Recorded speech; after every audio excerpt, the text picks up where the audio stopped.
These people do not care if you call them a Nazi any longer, just like they didn't care whenever we pointed out that the Confederates were traitors to the United States, because they see these groups as rebels or underdogs fighting for a good cause. That's why they don't care that Trump is a felon and a rapist. They don't care when Elon does a Nazi salute, because that's how authoritarian regimes work. It's not bad when your leaders do it.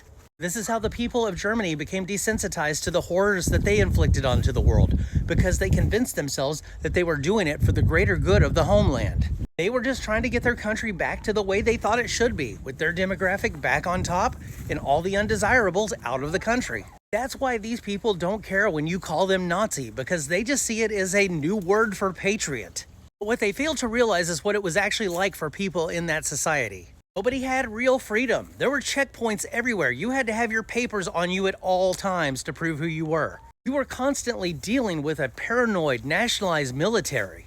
Because once they got rid of the undesirables, they started turning on each other or family members that they thought weren't dedicated enough to the cause. Because that paranoia and hatred does not just go away once you've gotten rid of the people that you've convinced yourself that were the problems. But now you have to live with the consequences of everything that you've done. And a lot of these patriots think that there's going to be other people doing all the dirty work.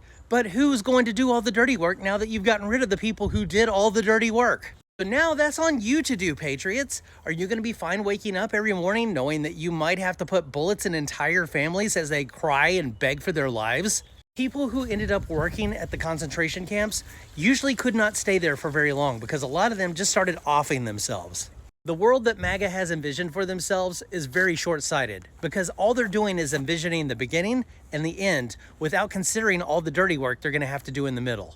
They're not considering all the unspeakable things that they're going to have to do and live with for the rest of their lives. They're just envisioning themselves in a world of top dogs, surrounded by other top dogs. But the thing about that is when everybody's a top dog, nobody's a top dog. You no longer have anybody to look down upon. You have nobody to blame for your problems other than your own demographic.